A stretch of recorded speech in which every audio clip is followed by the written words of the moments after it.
I quit my job, I quit my everything, मतलब social life जो है, family friends सबसे बात करना बंद कर दिया था।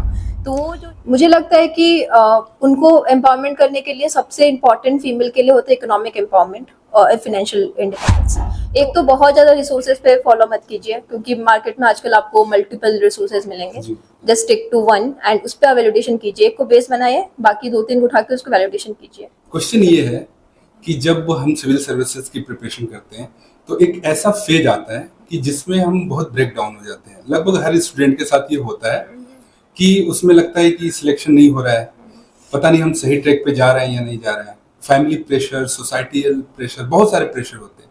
तो उस टाइम पे कैसे हैंडल किया आपने और कैसे हैंडल करना चाहिए स्टूडेंट को जब लगता है कि अब छोड़ देना चाहिए? ये मेरे साथ सेकंड अटेम्प्ट में हुआ था।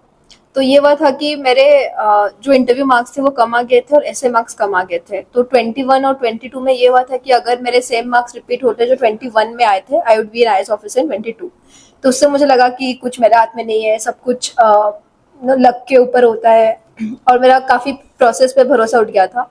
एंड तब मुझे लग रहा था कि मुझे घर में भी बोला कि ठीक है, एक नॉर्मल सा मतलब जो भी ग्रुप है सर्विस तो हो गया है, सो जस्ट सेटल डाउन, मतलब और मत दे। लेकिन फिर भी वो अंदर से जो मेरा मोटिवेशन था ना, there is famous quotation that when you feel like quitting then remember the reason why you started.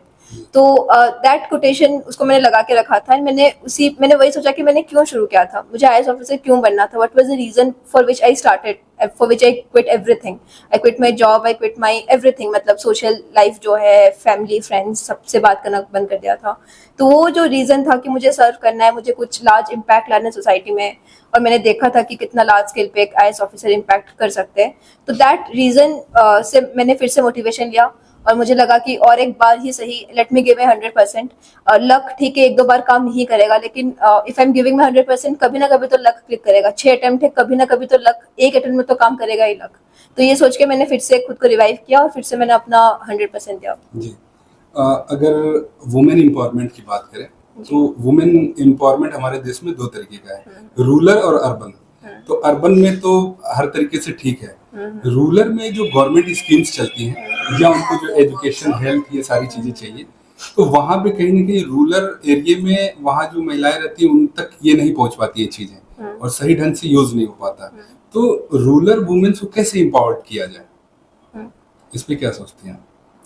मुझे लगता है कि उनको एम्पावरमेंट करने के लिए सबसे इम्पोर्टेंट फीमेल के लिए होता है इकोनॉमिक एम्पावरमेंट और फाइनेंशियल इंडिपेंडेंस।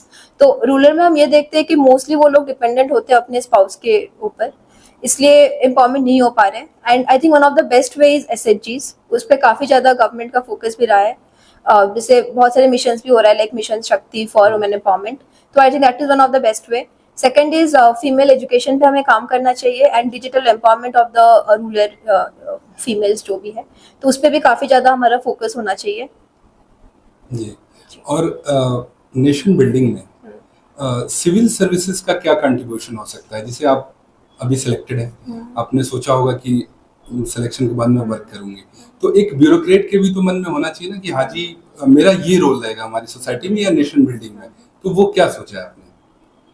जी, मैंने यही सोचा है कि मेरा जो यूनिक एकेडमिक बैकग्राउंड है और मैंने जो भी अभी तक सीखा है, उसको मैं कैसे ब्यूरोक्रेसी में अच्छे से इम्प्लीमेंट कर पाऊँ। जैसे कि मेरा कंप्यूटर साइंस बैकग्राउंड है और अभी हमारा फोकस हो रहा है डिजिटल इंडिया पे, तो मैंने ये सोचा है कि how can I use my computer science knowledge e governance को इम्प्रूव करने के लिए, डिजिटल इंडिया को इम्प्रूव करने के लिए, स्कीम्स को लोगों तक और बेहतर पहुँचाने के लिए। और उसके अलावा जैसे कि मेरा एंथ्रोपोलॉजी ऑप्शनल था, तो उससे मुझे ट्राइबल के बारे में काफ़ी ज़्यादा इंटरेस्ट आया। तो मैंने उससे कंसेप्ट सीखा that is about cultural relativism, कि हमें दूसरों के कल्चर्स को सुपीरियर इन्फीरियर नहीं मानना चाहिए, बल्कि we have to understand the culture as it is and we should respect their culture. तो आई थिंक इसी से मैं जो ट्राइबल डेवलपमेंट है उस पर भी काफ़ी मुझे काम करना है, और उस पर मुझे काफ़ी ज़्यादा चेंजेस लाना है, क्योंकि आई बिलोंग टू उड़ीसा, जो कि एक बहुत ज़्यादा उसमें पीवीटीजीज है। तो if I get a chance उस पर भी मेरा फोकस रहेगा। एक लास्ट क्वेश्चन, सब जो सिलेक्टेड कैंडिडेट होते हैं वो बताते हैं कि क्या करना चाहिए। जो बच्चे प्रिपरेशन कर रहे हैं, मैं चाहूंगा आप उन्हें ये बताएं कि प्रिपरेशन के दौरान क्या नहीं करना चाहिए, किन चीजों को अवॉइड करना चाहिए। हाँ, तो उस पर कुछ पॉइंट्स अगर आप शेयर कर सकें। एक तो बहुत ज़्यादा रिसोर्सेज पे फॉलो मत कीजिए, क्योंकि मार्केट में आजकल आपको मल्टीपल रिसोर्सेज मिलेंगे। Just stick to one and उस पर वैलिडेशन कीजिए, एक को बेस बनाइए, बाकी 2-3 को उठा के उसको वैलिडेशन कीजिए। सेकेंड इज जैसे कि पहले सबको लगता है कि न्यूज़पेपर बहुत इंपॉर्टेंट है एंड लोग 4-5 घंटे देते थे, तो ज़रूरी नहीं है। जैसे मैंने न्यूज़पेपर सिर्फ और सिर्फ इंटरव्यू के टाइम पढ़ा था, मुझे प्री और मेंस के टाइम काफ़ी लगता था कि मेरा टाइम वेस्ट हो रहा है, क्योंकि 3 to 4 आवर्स तो मैं नहीं दे सकती थी। तो आप अपना हिसाब से स्ट्रैटेजी डिवाइस कीजिए, no need to rigorously follow newspaper. Third is notes making. तो बहुत लोग मैंने देखा है कि रिविजन पे टाइम मतलब नहीं देके सिर्फ और सिर्फ नोट मेकिंग पे फोकस करते हैं, तो वो स्ट्रैटेजी भी गलत है। मेक श्योर कि जो आप नोट बनाते हो वो लास्ट मोमेंट में आपको काम है। इतना लेंदी नोट्स का कोई यूज नहीं होता है, because at the end matter करता है कि आप क्या रिटेन कर पा रहे हो इन दो 3 आवर्स। तो मेक श्योर कि आप क्रिस्प और शॉर्ट नोट्स बनाएं।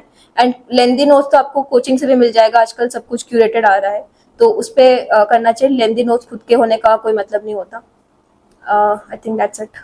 Thank you so much Ayushi, आपने अपना इतना इम्पोर्टेंट टाइम दिया you स्टूडेंट्स very के लिए, और बहुत सारी स्ट्रेटजी इन्होंने शेयर की, और आपके बेटर भविष्य के लिए बहुत सारी थैंक शुभकामनाएं। यू।